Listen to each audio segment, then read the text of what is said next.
भगवान बृहस्पति देव की पूजा अर्चना के लिए बृहस्पतिवार को व्रत करके बृहस्पतिवार की व्रत कथा को पढ़ने अथवा किसी स्त्री पुरुष द्वारा सुनने की प्राचीन परंपरा है। बृहस्पतिवार का व्रत करने और व्रत कथा सुनने से स्त्री पुरुषों की सभी मनोकामनाएं पूरी होती हैं। इस व्रत से धन संपत्ति की प्राप्ति होती है, निसंतानों को पुत्र प्राप्ति होती है, परिवार में सुख शांति बनी। व्रत की विधि। बृहस्पतिवार को सूर्योदय से पहले उठकर स्नान आदि से निर्वृत्त होकर भगवान बृहस्पति देव का स्मरण करते हुए व्रत का आरंभ करना चाहिए। उपासक को घर के किसी कक्ष में छोटा अथवा बड़ा पूजा स्थल बनाकर उसमें भगवान बृहस्पति देव की प्रतिमा की स्थापना करनी चाहिए। घर के समीप किसी मंदिर में जाकर भी भगवान बृहस्पति देव की पूजा की जा सकती है। भगवान बृहस्पति देव पूजा में पीले रंग के पुष्प और पीले रंग के सामग्री को विशेष रूप से पसंद करते हैं, इसलिए स्नान के बाद पीले रंग के वस्त्र धारण करने का विशेष महत्व बताया गया है। पीले रंग के पुष्प, केले और चंदन से भगवान बृहस्पति देव की पूजा का विधान है। बृहस्पतिवार के व्रत में उपासक को पूरे दिन में एक समय ही भोजन करना चाहिए। व्रत करने वाले पुरुष बृहस्पतिवार को दाढ़ी व सिर के बाल न कटाएं। पूजा के समय भगवान बृहस्पति देव से जो मनोकामनाएं प्रकट की जाती है वो उस मनोकामना को पूरा करते हैं। इस व्रत में व्रत कथा पढ़ने अथवा श्रवण करने का विशेष महत्व है।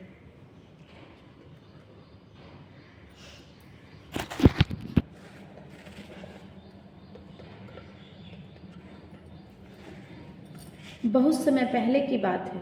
भारतवर्ष में एक राजा राज्य करता था। वह अति प्रतापी एवं दानी था। वह प्रतिदिन मंदिर में भगवत दर्शन करने जाता था और ब्राह्मण की सेवा भी करता था। उसके द्वार से कोई भी याचक निराश नहीं लौटता था। वह प्रत्येक गुरुवार को व्रत रखता, पूजन करता, हर दिन गरीबों की मदद करता था। परंतु यह सब बातें उसकी रानी पसंद नहीं करती थी।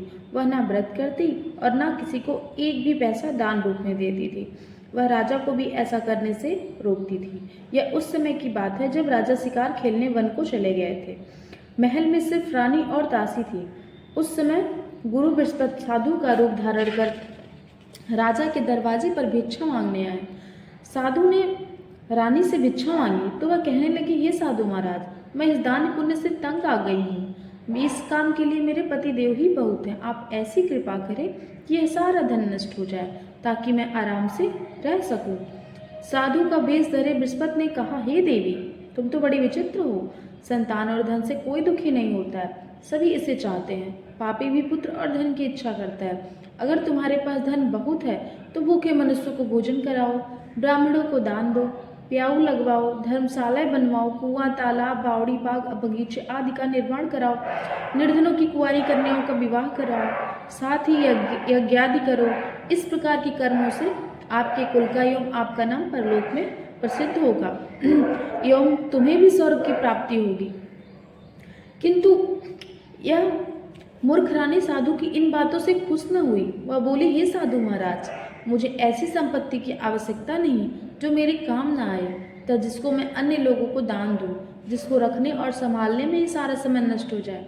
साधु ने रानी को समझाने का बहुत प्रयास किया, परंतु रानी अपनी बात पर अडिग रही। तब साधु ने कहा, हे देवी, यदि तुम्हारी ऐसी ही इच्छा है तो जैसा मैं तुम्हें बताता हूँ तुम वैसा ही करना। बृहस्पतिवार के दिन गोबर से घर को लेपना, अपने केसों को पीली मिट्टी से धोना, केसों को धोते समय स्नान करना। राजा से कहना कि वह भी हजामत करवाए, भोजन में मांस मदिरा खाना, कपड़ा धोबी के यहाँ धुलने डालना।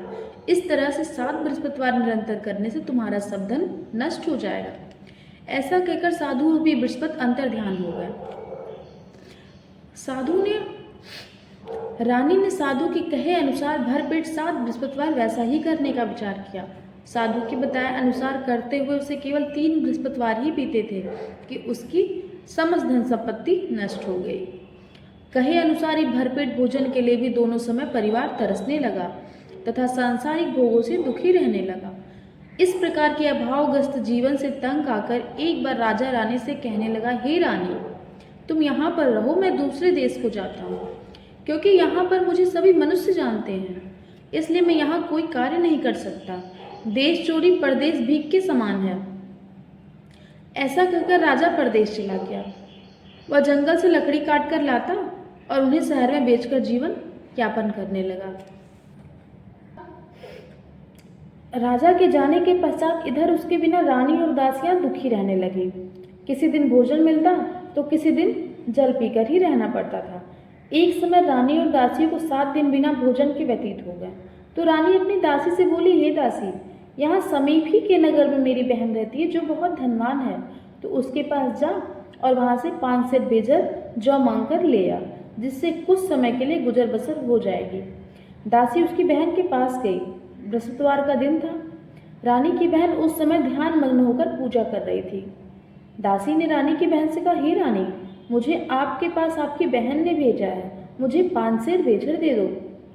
दासी ने अपनी बात अनेक बार कही, परंतु रानी की बहन ने कोई उत्तर नहीं दिया, क्योंकि वह उस समय बृहस्पतिवार की कथा सुन रही थी। रानी की बहन से जब दासी को कोई अपेक्षित उत्तर नहीं मिला तो अति दुखी हुई, उसे क्रोध भी आया। लौट कर वह रानी से बोली, हे रानी, आपकी बहन बहुत धनी स्त्री है, परंतु वह अति घमंडी भी है। वह छोटे लोगों से बात भी नहीं करती है।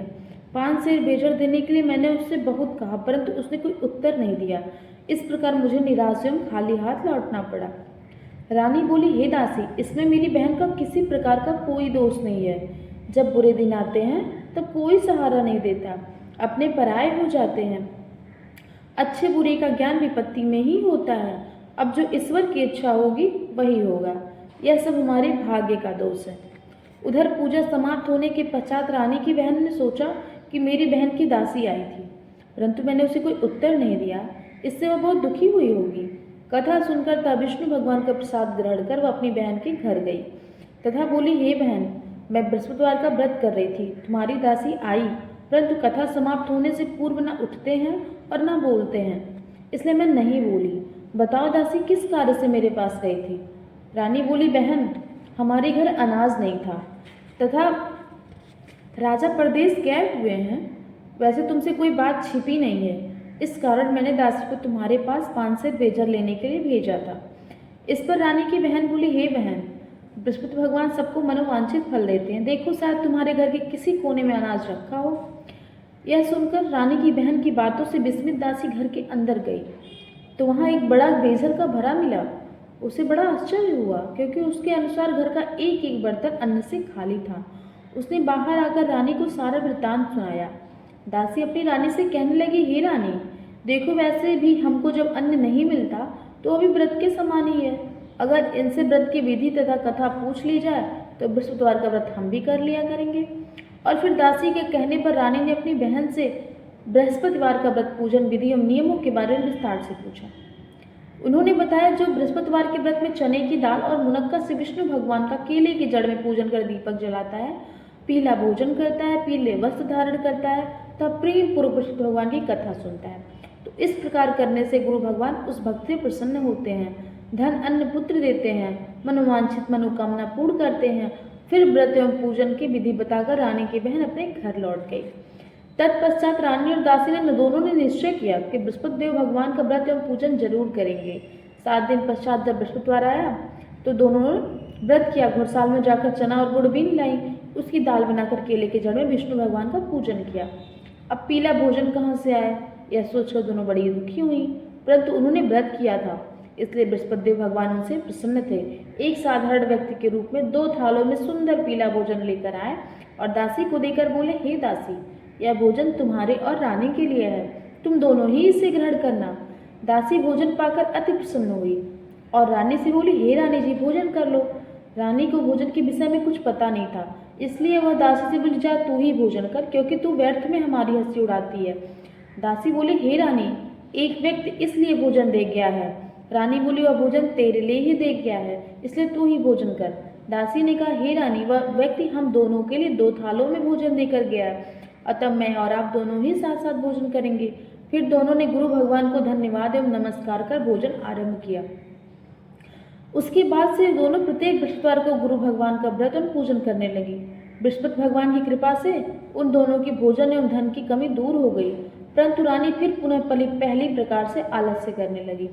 तब दासी ने कहा, हे रानी, आप पहले भी इसी प्रकार आलस्य करती थी, आपको धन संभालने एवं दान देने में कष्ट होता था, इस कारण सभी धन नष्ट हो गया और हमारी ऐसी दुर्दशा हो गई। अब गुरु भगवान की कृपा से धन मिला है तो आपको फिर आलस्य हो रहा है। बड़े कष्टों के बाद आपने यह धन पाया है, इसलिए आपको दान पुण्य करना चाहिए। भूखे मनुष्यों को भोजन कराओ, ब्राह्मणों को दान दो, प्याऊ लगवाओ, कुआं, तालाब, बावड़ी आदि का निर्माण कराओ, कुंवारी कन्याओं का विवाह करवाओ, मंदिर पाठशाला बनवाकर दान दो, धन को शुभ कार्यों में खर्च करो, जिससे आपके कुल का सम्मान बढ़े तथा आपको स्वर्ग प्राप्त हो एवं आपकी प्रीति प्रसन्न हो। दासी की बात मानकर रानी ने इस प्रकार के सत्कर्म करने आरंभ किए।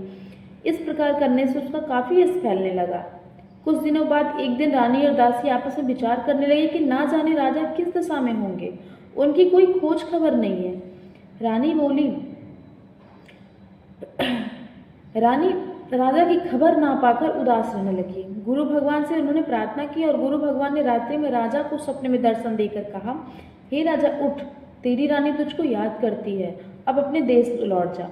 राजा प्रातःकाल उठा, वह सोचने लगा कि मैं किस प्रकार रानी के पास खाली हाथ जाऊंगा। मेरे पास तो कुछ भी नहीं है। स्त्री जाति खाने और पहनने की ही साथी होती है, पर प्रभु की आज्ञा मानकर वह अपने नगर को चलने को तैयार हुआ। परदेश में राजा बहुत दुखी रहने लगा। प्रतिदिन जंगल में लकड़ी बीनकर लाता, उसे शहर में बेचकर अपने दुखी जीवन को बड़ी कठिनाई से व्यतीत करता था। एक दिन राजा दुखी होकर अपने पुराने दिनों को याद करके रोने लगा। उस जंगल में बृहस्पति देव एक साधु का रूप धर राजा के दरवाजे पर राजा के पास आकर बोले, हे लकड़हारे, तुम इस बियावान जंगल में किस चिंता में बैठे हो, मुझे बतलाओ। यह सुनकर राजा की आंखों में आंसू भर आए। वह साधु को प्रणाम कर बोला, हे प्रभु, आप सब कुछ जानने वाले हो। इतना कहकर राजा ने साधु को अपनी समस्त व्यथा सुना दी। तब साधु रूप में गुरु भगवान राजा से बोले, हे राजन, तुम्हारी पत्नी ने बृहस्पति देववार के दिन बृहस्पति देव का अपमान किया था, जिसके कारण तुम्हारी ऐसी दुर्दशा हुई थी। अब तुम किसी प्रकार की चिंता मत करो, भगवान बृहस्पति तुम्हें पहले से अधिक धन प्रदान करेंगे। तुम्हारी पत्नी ने बृहस्पतिवार का व्रत आरंभ कर दिया है।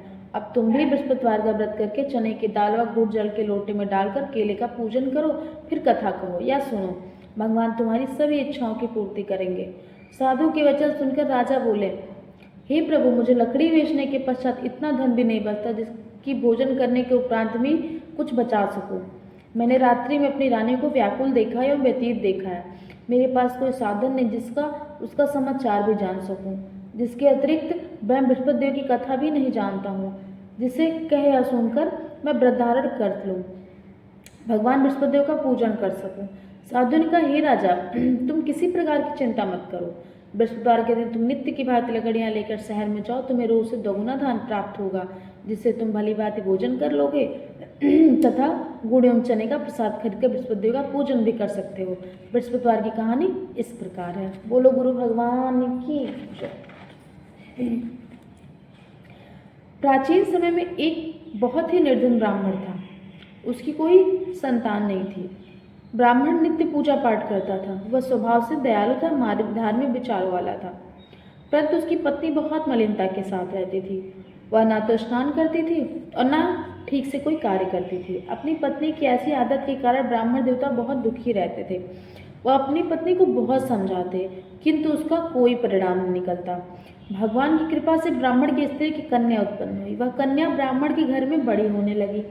वह बालिका प्रातःकाल स्नान करके भगवान विष्णु का जप करती, बृहस्पतिवार का व्रत भी करने लगी। पूजा पाठ समाप्त कर पाठशाला जाती तो अपनी मुट्ठी में जौ भर कर ले जाती और पाठशाला जाने के रास्ते में डाल दी जाती। भगवान बृहस्पति देव की कृपा से वही जौ स्वर्ण के हो जाते, तो लौटते समय उनको बीनकर घर ले आती। एक दिन वह बालिका सूप में उन सोने के जौ को फटक कर साफ कर रही थी। तभी उसकी माँ ने उसे देख लिया और कहा, हे बेटी, सोने के जौ को फटकने के लिए सोने का सूप भी होना चाहिए। दूसरे दिन बृहस्पतिवार था। कन्या ने व्रत रखा और भगवान बृहस्पति देव से प्रार्थना करके कहा, हे प्रभु, यदि मैंने सच्चे मन से श्रद्धापूर्वक आपका पूजन व्रत किया है तो मुझे सोने का सूप दे दो। बृहस्पति देव ने उसकी प्रार्थना स्वीकार कर ली। नित्य की भांति वह कन्या जौ फैलाती हुई पाठशाला चली गई।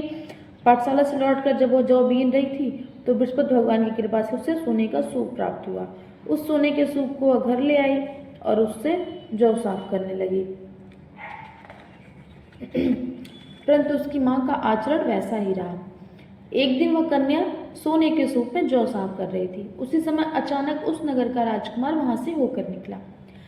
कन्या के रूप एवं कार्य को देखकर राजकुमार कन्या पर मोहित हो गया। राजमहल लौटकर राजकुमार अन्न और जल त्याग कर उदास होकर लेट गया। राजा को जब अपने पुत्र द्वारा अन्न जल त्यागने का समाचार ज्ञात हुआ तो अपने मंत्रियों के साथ वह राजकुमार के पास गए और बोले, हे बेटा, तुम्हें किस बात का दुख है? किसी ने तुम्हारा अपमान किया है अथवा कोई और कारण है तो मुझे बताओ, मैं वही करूँगा जिससे तुम प्रसन्न हो जाओ। राजकुमार ने अपने पिता की बातें सुनी। वह बोला, आपकी कृपा से मुझे किसी प्रकार का कष्ट नहीं है, किसी ने मेरा अपमान भी नहीं किया, परंतु मैं उस कन्या के साथ विवाह करना चाहता हूँ जो सोने के सूप में जौ पटक कर साफ कर रही थी। यह सुनकर राजा आश्चर्य में पड़ गया और बोला, हे राजकुमार, इस तरह की कन्या का पता तुम लगाओ, मैं तुम्हारा विवाह उसके साथ अवश्य ही करवा दूंगा। तब राजकुमार ने प्रसन्न होकर राजा को उस ब्राह्मण कन्या का घर बताया।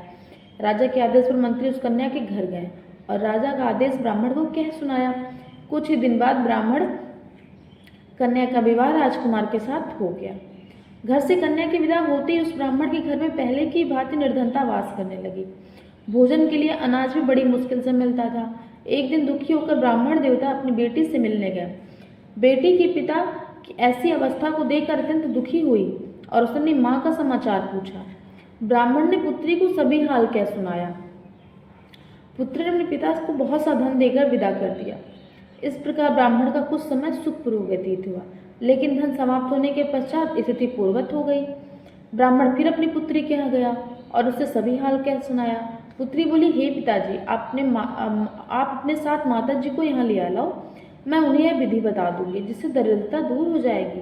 ब्राह्मण देवता अपनी पत्नी को साथ लेकर राजमहल में अपनी पुत्री के पास पहुंचे तो पुत्री अपनी माँ को समझाने लगी, हे माँ, तुम सुबह उठकर सर्वप्रथम स्नान दी करके भगवान विष्णु भगवान का पूजन करो, सब निर्धनता दूर हो जाएगी। परंतु उसकी माँ ने उसकी एक न मानी। वह सुबह उठकर सर्वप्रथम अपनी पुत्री का बचा जूठा खा लेती थी। एक दिन उसकी बेटी को अपनी माँ पर बहुत गुस्सा आया। उसने एक रात एक कोठरी से सारा सामान निकालकर अपनी माँ को उसमें बंद कर दिया। प्रातः कोठरी से अपनी माँ को निकालकर स्नान आदि करा के पूजा पाठ करवाया तो उसकी माँ की बुद्धि ठीक हो गई। इसके बाद वह प्रतिदिन पूजा पाठ करती और प्रत्येक बृहस्पतिवार को व्रत भी रखने लगी। व्रत के प्रभाव से उसकी माँ भी अत्यंत धनवान तथा पुत्रवती हो गई। बृहस्पति देवता को कृपा से वृद्धावस्था मृत्यु को प्राप्त कर गई, स्वर्ग को गई। वह ब्राह्मण भी सुखपूर्वक इस लोक का सुख भोग कर स्वर्ग को प्राप्त हुआ। इस प्रकार कहानी कहकर साधु देवता वहां से अंतर्ध्यान हो गया। धीरे धीरे समय बीत गया। बृहस्पतिवार का दिन आया। लकड़हारा रूपी राजा जंगल से लकड़ी काटकर किसी शहर में बेचने गया। आज उसे और दिनों से अधिक धन मिला। राजा ने चना गुड़ आदि लाकर भगवान विष्णु का पूजन किया तथा बृहस्पतिवार का व्रत किया। उस दिन से उसके सभी कष्ट दूर हो गए, परंतु अगले बृहस्पतिवार को व्रत करना भूल गया।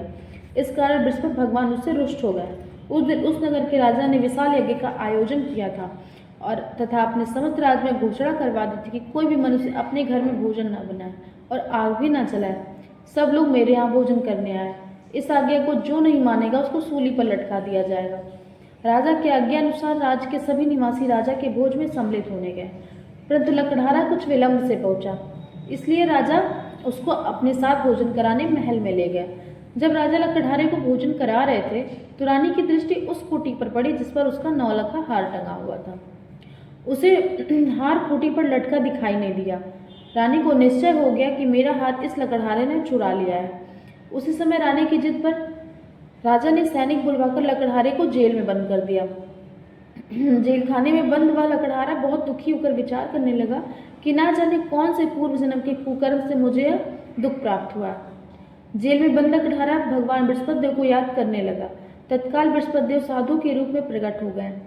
उसकी दशा देखकर कहने लगे, अरे मूर्ख, तू बृहस्पतिवार को बृहस्पति देव की कथा में व्रत करना भूल गया, इसी कारण तुझे दुख प्राप्त हुआ है। अब किसी प्रकार की चिंता मत कर। बृहस्पतिवार के दिन जेल खाने के दरवाजे पर तुझे 4 पैसे पड़े मिलेंगे, तो उन पैसों से प्रसाद मंगाना, भगवान बृहस्पति देव का पूजन एवं कथा कहना। कथा का प्रसाद स्वयं भी ग्रहण करना तथा दूसरों को भी खिलाना। इस प्रकार करने से तुम्हारे सभी कष्ट दूर हो जाएंगे। अगले बृहस्पतिवार को राजा को जेल के दरवाजे पर 4 पैसे पड़े मिले। राजा ने पूजा का सामान मंगवाकर भगवान कथा कही और प्रसाद बांटा। उसी रात बृहस्पति देव ने उस नगर के राजा को सपने में दर्शन देकर कहा, हे राजा, तूने जिस आदमी को जेल खाने में बंद कर दिया है वह निर्दोष है, वह राजा है, उसे छोड़ दे। रानी का हार उसी खूंटी पर टंगा है। अगर तू ऐसा नहीं करेगा तो मैं तेरे राज को नष्ट कर दूंगा। राजा सुबह उठा और खूंटी पर हार टंगा देखकर लकड़हारे को बुलाकर उससे क्षमा याचना की तथा राजा के योग्य सुंदर आभूषण वस्त्र देकर विदा किया। बृहस्पति देव की आज्ञा अनुसार राजा अपने नगर को चल दिया। जब वह नगर के निकट पहुंचा तो उसे बहुत आश्चर्य हुआ। वहाँ पहले से अधिक तालाब, बाग और कुएं था। बहुत से धर्मशालाएं, मंदिर आदि बने हुए थे। राजा ने जब नगरवासियों से पूछा कि यह बाग, तालाब, धर्मशालाएं, कुएं किसके द्वारा बनवाए गए हैं, तब नगर के सब लोग कहने लगे कि यह सब रानी और दासी द्वारा बनवाए गए हैं। राजा को बहुत आश्चर्य हुआ, परंतु क्रोध भी बहुत आया। जब रानी ने यह खबर सुनी कि राजा आ रहे हैं तो उसने दासी से कहा, हे दासी, देख, राजा हमें अति दीनावस्था में छोड़ गए थे। वह हमारी ऐसी हालत देखकर कहीं द्वार पर से न लौट जाए, इसलिए तू द्वार पर ही खड़ी हो जा। रानी की आज्ञा अनुसार दासी दरवाजे पर खड़ी हो गई। जब राजा आए तो उनसे अपने साथ महल में लिवा लाए। तब राजा ने क्रोध आग करके अपनी तलवार निकाली। तब रानी से पूछा, बताओ इतना धन तुम्हें कैसे प्राप्त हुआ है? तब रानी ने बताया कि हमें यह सब धन बृहस्पति देव के व्रत के प्रभाव से प्राप्त हुआ है। अब राजा ने निश्चय किया कि 7 दिन बाद तो सभी बृहस्पति देव का पूजन करते हैं। मैं प्रतिदिन दिन में 3 बार कथा कहा करूंगा तथा नित्य व्रत किया करूंगा। अब हर समय राजा के दुपट्टे में चने की दाल बंधी रहती थी तथा दिन में 3 बार वह कथा कहता। ऐसे ही एक दिन राजा ने विचार किया कि चलो अपनी बहन के यहाँ हो आऊं। ऐसा निश्चय कर राजा घोड़े पर सवार होकर अपनी बहन के यहाँ चल दिया। मार्ग में उसने देखा कि कुछ आदमी एक मुर्दे को लिए जा रहे हैं। उन्हें रोककर वह कहने लगा, अरे भैया, कुछ देर में बृहस्पति देव की कथा सुन लो। वो बोले, लो, हमारा आदमी मर गया, इसको अपनी कथा की पड़ी है। परंतु कुछ आदमी बोले, अच्छा कहो, हम तुम्हारी कथा भी सुनेंगे। राजा ने दाल निकाली और कथा कहनी शुरू कर दी। जब कथा आधी हुई तो मुर्दा हिलने लगा और जब कथा समाप्त हुई तो राम राम करके वह उठ बैठा। राजा आगे चला। उसे चलते चलते शाम हो गई। आगे मार्ग में उसे किसान खेत में हल चलाता मिला। राजा उससे बोला, अरे भैया, तुम मेरी बृहस्पति द्वार की कथा सुन लो। किसान बोला, जब तक मैं तेरी कथा सुनूंगा तब तक 4 हरैया जोत लूंगा। जाओ, अपनी कथा किसी और को सुनाना। राजा आगे चलने लगा। राजा के हटते किसान के बैल पछाड़ खाकर गिर गए। उसी समय किसान की माँ रोटी लेकर खेत पर आई तो अपने पुत्र से सारा हाल पूछा। बेटे ने सारा हाल बता दिया। किसान की माँ दौड़ी दौड़ी घोड़े पर सवार राजा के पास गई और उससे बोली, मैं तेरी कथा सुनूंगी, तू अपनी कथा मेरे खेत पर ही चलकर कहना। राजा ने लौटकर किसान के खेत पर जाकर कथा कही, जिसे सुनते ही बैल खड़े हो गए तथा किसान के पेट का दर्द भी बंद हो गया। और फिर राजा अपनी बहन के घर पहुंच गया। बहन ने भाई की खूब आवाभगत की। दूसरे दिन सुबह राजा जागा तो उसने देखा कि सब लोग भोजन कर रहे हैं। राजा ने अपनी बहन से पूछा कि ऐसा कोई मनुष्य जिसने भोजन नहीं किया हो और जो मेरी बृहस्पतिवार की कथा का श्रवण कर ले। तो बहन बोली, हे भैया, यह देश ऐसा ही है। यहाँ के लोग पहले भोजन करते हैं, बाद में कोई अन्य कार्य करते हैं। अगर पड़ोस में कोई हो तो देख आती हूँ। ऐसा कहकर बहन चली गई, परंतु उसे कोई भी ऐसा व्यक्ति नहीं मिला जिसने भोजन न किया हो। वह एक कुम्हार के घर गई जिसका लड़का बीमार था। उसे यह भी पता चला कि उसके यहाँ 3 दिन से किसी ने भोजन नहीं किया है। राजा की बहन ने अपने भाई की कथा सुनने के लिए कुम्हार से आग्रह किया तो वह तैयार हो गया। राजा ने जाकर बृहस्पतिवार की कथा कही, जिसको सुनकर कुम्हार का लड़का ठीक हो गया। अब तो राजा की हर ओर प्रशंसा होने लगी।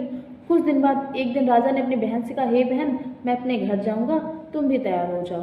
राजा की बहन ने अपनी सास से अपने भाई के साथ जाने की आज्ञा मांगी तो सास बोली, चली जा, परंतु अपने लड़कों को यहीं छोड़ जाना, क्योंकि तेरे भाई की कोई संतान नहीं होती है। बहन ने भाई से कहा, हे भैया, मैं तो चलूंगी, परंतु कोई बालक नहीं जाएगा। राजा ने कहा, जब कोई बालक साथ नहीं चलेगा तो तुम ही साथ क्या करोगी चल के? दुखी मन से राजा अपने नगर को लौट आया। राजा अपनी रानी से बोला, हम निर्वंशी, हमारा मुंह देखने का भी धर्म नहीं है। वह उदास होकर बिना भोजन किए सैया पर लेट गया। रानी बोली, हे प्रभु, भगवान बृहस्पति देव ने हमें सब कुछ दिया है, वो हमें संतान भी अवश्य देंगे। उसी रात बृहस्पति देव ने राजा को स्वप्न में दर्शन देकर कहा, हे राजा, उठ, सभी सोच त्याग दे, तेरी रानी गर्भवती है। राजा को यह जानकर अति प्रसन्नता हुई। 9वें महीने रानी के गर्भ से एक सुंदर पुत्र रूपी रथ पैदा हुआ। तब राजा बोला, हे रानी, स्त्री बिना भोजन के रह सकती है, परंतु बिना कहे नहीं रह सकती। अगर मेरी बहन आए तो तुम मुझसे कुछ मत कहना। रानी ने हाँ कर दी, परंतु बिना जब राजा की बहन ने शुभ समाचार सुना तो अति प्रसन्न हुई। तब बधाई लेकर अपने भाई के यहाँ आई। तभी रानी ने कहा, घोड़ा चढ़कर नहीं आई, गधा चढ़ी आई। राजा की बहन बोली, भाई, मैं इस प्रकार न कहती तो तुम्हें औलाद कैसे मिलता? भगवान बृहस्पति देव ऐसे ही हैं, जैसे जिसके मन में कामनाएं हैं सभी को पूर्ण कर मनोवांछित फल देते हैं। जो श्रद्धापूर्वक बृहस्पतिवार का व्रत करता है, कथा पढ़ता है अथवा सुनता है और दूसरों को सुनाता है, बृहस्पति देव उसकी सभी मनोकामनाएं पूर्ण करते हैं। बृहस्पति देव उसकी सदैव रक्षा करते हैं। जो श्रद्धा संपूर्ण आदर भाव से बृहस्पति देव का पूजन हृदय से रानी और राजा ने बृहस्पति देव की कथा का गुणगान किया, उसकी सभी इच्छाएं बृहस्पति देव ने पूरी की। इसलिए सबको कथा कहने अथवा सुनने के बाद बृहस्पति भगवान का प्रसाद ग्रहण करना चाहिए तो सच्चे मन भावना भगवान बृहस्पति देव का मनन करते हुए सदा उनकी जय जयकार करना चाहिए। बोलो विष्णु भगवान की जय।